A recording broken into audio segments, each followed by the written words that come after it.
Hey YouTube, GeigerMan here with another video on Watchers of Realms, and today we are going to talk about the time-old question that we see over and over again: who should I 6-star? So let's go ahead, hop in, and kind of discuss who we should build and work on next. So first of all, one of the most important things we need to think about is what kind of content are we trying to progress. So are we trying to progress the story campaign? Are we trying to progress gear raids? Are we trying to progress guild boss? Are we trying to progress faction trials, artifact material raid? What are we trying to progress? In general, with basic progression, you're automatically going to have tide progression. Tide is one of the few activities in the game that scales off of BP. So some of your other stats won't matter as much because your BP is going to be what matters. As long as when you go to withstand your wave, your BP is in a medium range, light green, you should be okay to clear the wave. Once you start getting into hard, you're going to have a lot more trouble. So with that out of the way, your progression will be for your other content in the game. So if we're going to take a look at Gear Raid 3, and we want to progress Gear Raid 3 because we want to get Soulbound Arcana and Infernal Roar. One of the best things you can do is take a look at your recommended heroes. Another important thing is also to take a look at your map layout. You will notice in the beginning stages, your map layout is going to look like this. Eventually, when you progress higher on, your map layout is going to change just a tad like this. And once you get into the last 3 stages, your map layout is going to change yet again to look like this. The strategies vary per the different levels of gear raid, and there's different guides you can find online to kind of tackle those. Additionally, with the changes, our recommended heroes are going to change quite a bit. So, for instance, Alora, who is permanently invisible, as well as Vargas, shine in 3:19 through 21, versus in some of the earlier stages where they don't do as well. Our AoE marksmen are going to be a little bit better. Razak, Nyx, they're going to shine a little bit more because the content for them doesn't really change too much. So if we're wanting to progress, let's say we're stuck on stage 10, first thing we can do is take a look at our recommended heroes and see if any of our heroes match up. Let's say we have Absin, and we're not sure if we should progress Absin or not. The next thing we can kind of do is take a look at what other players feel he's good at and not good at. So you can see he actually has some pretty fair ratings, and it'll show you what he's good at. So if you know that you're going to progress content, this is what you want to take a look at. Another thing you want to look at as well is going to be the enemy typing in the map. So if we look at the enemies for stage 10, we can see that this enemy is light armor, light armor, light armor, and light armor. This means that our piercing units are going to be better at this content than some of our other units. So if I want to progress Gear Raid 3, I need to take a look at what marksman I have. If you take a look at the recommended, you're going to notice that most of these are marksmen, with the exception of a few fighters. The fighters that are here are going to be piercing fighters. So if I want to build units for this content, I'm going to want to build out piercing units. Take a look, see if I have any of the highly recommended. If I do, I should focus on building those first, and then I should work my way down. It is also important to note that you should try the level first to get a feel for how the monsters spawn. For instance, there are single target and AoE marksmen, and which one's going to be better placed where? In the middle, you will have more of a single target focus, whereas later on stages, your sides will be more focused on AoE. So for progression purposes, we're going to go ahead and take a look at Gear Aid 3, Stage 21. We already know from looking at our map info that our Piercer units are going to be a lot better on this stage, and all of our units that are recommended are marksmen. So we're going to focus on our recommended heroes. We're going to use a Piercer Lord to help. Our Piercer faction Lords will grant our allies extended attack ranges by 1 tile. If you do have a Raka, please note that she also increases the damage of your Piercer faction allies the further away they are from a target. I don't have her, so Lunera will have to do. Alara is also recommended for our tile on the right side. This is due to the fact that there will be an ad that pops out, and it will do a massive magic attack damage to anyone on that tile.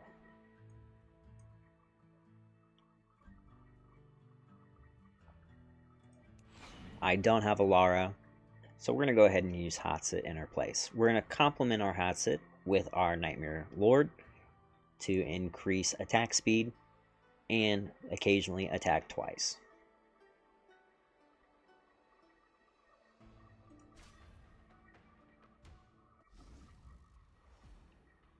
Having some knowledge of the stage, we'll need to focus a little heavier with single targets down the middle.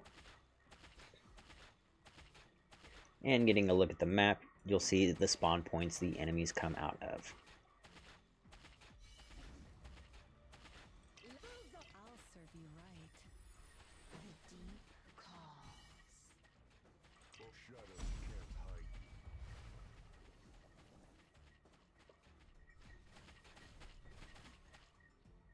Behold thy dread lord.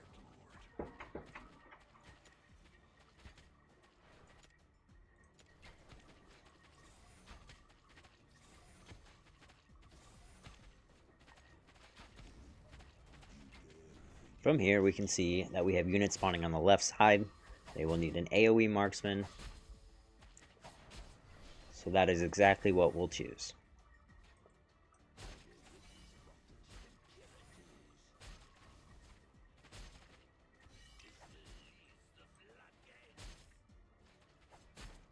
In the swim, the tide rises. The dawn is ready.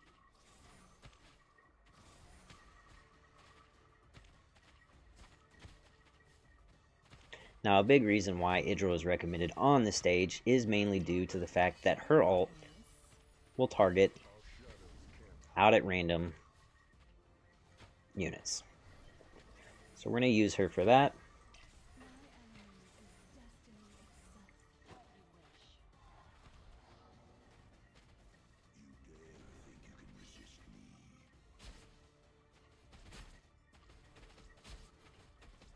Look into the evil eyes. Blades will stay sharp for your throat. I am your let their wounds weep.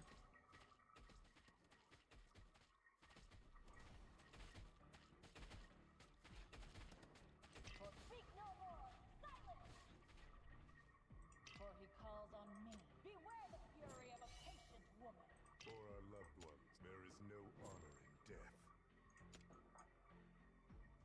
And basically now we just have a rinse, repeat. Israel does gain a damage bonus anytime any of her allies ult. So I like to use Calypso as a semi-battery for her.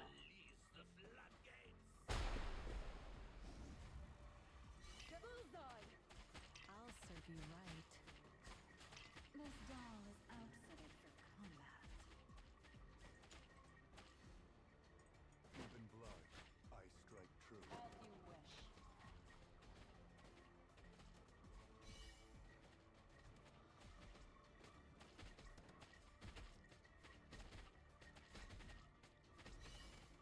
For speak no more! Silence! And just like that, the fight is over.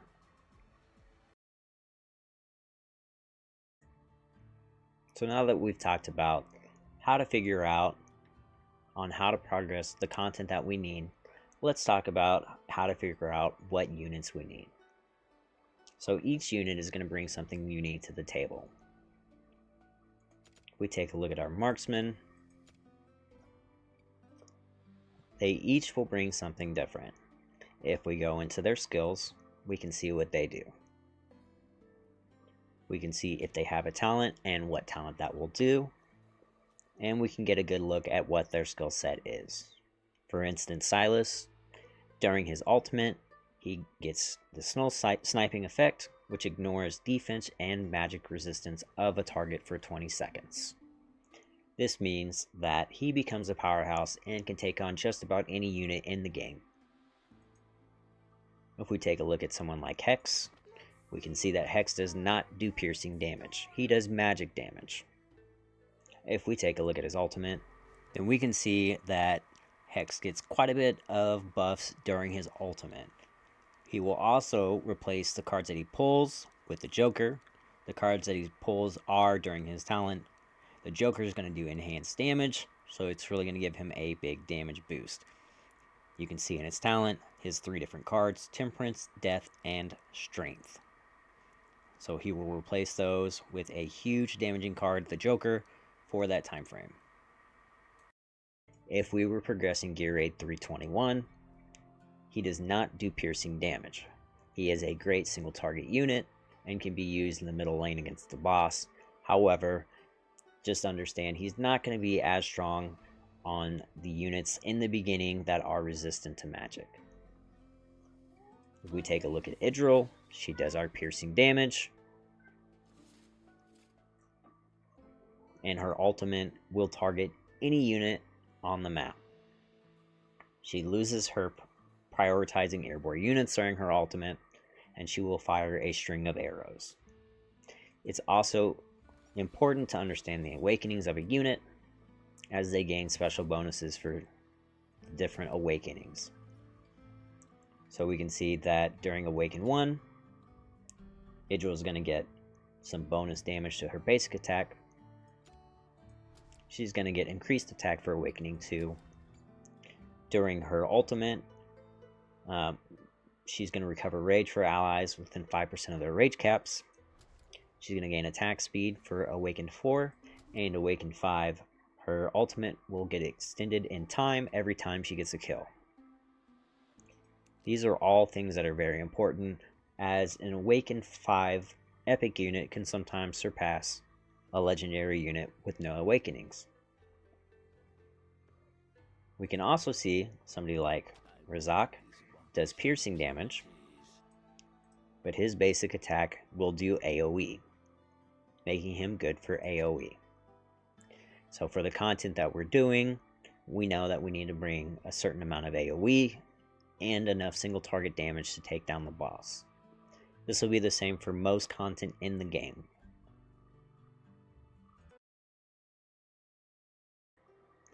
So now that we've talked about understanding the content we're going to progress and understanding our units and their awakenings, let's talk about gearing. With gearing, there's a couple of important rules that you need to remember. The most important rules are going to be for any attacking unit, you need to make sure to build a certain number of attack and a certain amount of crit rate. For attack, we want our number on the right to be double the number on the left. Crit rate, you should aim for at least a 90% crit rate, and you don't want to go too much over 100%, as having additional crit rate will do nothing for most heroes. There are a few heroes that do benefit from additional crit rate, but those are very few. So, let's take a look at Arrogance here. We can see that Arrogance has a base attack of 5,248. If we wanted to make sure that he was built as well as possible, our number on the right should aim for as 10,496. To make sure we achieve that, we're going to want to make sure that we get at least attack bonus rolls on the right side. as you can see, I have a crit rate and a crit damage bangle and amulet. So I am missing out on some attack bonus. However, because I wanted to get at least 300 crit damage, and as you can see, I have no crit rate on my weapon or my body piece, I made that up with an amulet. Due to Pathian bonuses, I do have 15,632. So if we added in our 5,248 to that 10,496 number that we had, 15,744 would be 200% value for attack. So the stats that I'm missing, I made up in my Pathian bonus, and I'm only off by a little bit of what I should really aim for. Our crit rate is at 98%, so we're going to crit just about all the time, with 2% of the time not getting crits. Our crit damage is 336.5%, which means every attack is going to benefit from that additional crit damage, other than 2% of our attacks. After we focus on those things, we're going to add in some attack speed, so that way we can shave off time off our attack interval. And the nice thing about Arrogance being a Nightmare unit is our Nightmare faction units benefit from additional attack speed when they have a Lord bonus. We get a free Lord at 14 days in Wrath, so just having Wrath and Arrogance is going to boost up attack speed. The additional number of Nightmare units you have, stacking up to 4 times, will increase the attack speed up to 35%. So stat-wise, Arrogance is just where I would want him. If we take a look at Silas, we can see that our number on the right is over that value on the left. We also have over that 90% crit rate. And then we have over 300% crit damage. And then we have a good amount of attack speed. Somebody like Silas, who during his ult ignores resistances and defense, is going to benefit greatly from attack speed because he's going to be able to attack more during his ultimate, which means he's just going to do a lot more damage. We can also see that attack interval is half, which means he's going to get a great number of attacks out, and he's going to miss 8.5% of his attacks as crits, but when he crits, he's going to do 312% crit damage. So number-wise, you should aim for 180% to 200% of your attack bonus. On top of that, you're going to want at least 90% crit rate. And for crit damage, you're going to see a lot of bonus happen at 280% and above. 300% is a nice margin that I like to aim for. Now, obviously, sometimes it's very hard to hit these, so your most important things are going to be focusing on attack, followed by getting that 90% crit rate. Once you're there, you can throw in attack speed and crit damage to help supplement that. Now, let's say you have some set items that you want to equip for the set bonus, but these will drop your unit vastly under where you need to be at. So we'll take a look at Comet. You can see that Comet does not have a set bonus. I wanted to make sure to hit different margins, so we focused getting on our attack as high as possible, getting that crit rate above 90%, and then we started to focus on things like crit damage and attack speed. If you cannot get a set to meet those, please understand it is well worth it to not wear a set and equip items that are going to make sure that you hit your stat ranges. Comet is a unit that I pulled on the nearer side. He is a great mage, and we can see he is very useful in a lot of content in the game. So putting everything all together, if I needed healers for my progression, I would focus on getting healers up to 5 and 6 star. If I needed to pick what healers to focus on, I would start off by taking a look at my healers and seeing where they're ranked really well at. Allow me to shed some light. From there on, I would take a look at their skill set. So let's take a look at Hollow. Hollow benefits from the fact that every time she ultimates, allies recover 1.4% rage for every 1 second during that ultimate. That is with max skill ups. Her ultimate, with max skill ups, is only a 900 cost, so it's about an average cost for an ultimate, and that ultimate lasts for 20 seconds. So what does that mean? That means during those 20 seconds, every 1 second, allies are going to recover that 1.4% rage bonus. So over the course of that time frame, our allies are going to recover 28% rage during her ultimate. That can be further enhanced by her awakenings, as her awakening 5 increases the efficiency of accumulating rage by 15% until the battle ends every time she casts her ultimate. On top of that, every time she heals a unit, they restore 1% of their rage cap. This means that Hollow does a little bit better for utility versus somebody like Aylin. While Aylin is a very strong healer, as far as anything that she brings to the table, it is just going to be some damage prevention. So she is going to reduce the amount of damage that allies receive by X amount based on your skill ups.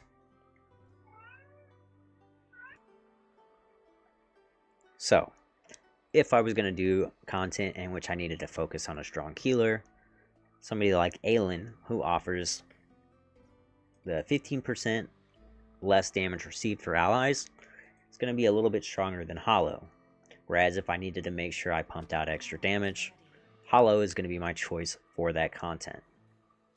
If I had somebody like Leia, I could see that her ultimate is going to restore 10% rage for allies immediately, and is going to recover X amount of rage based on skill ups during the time of the ultimate.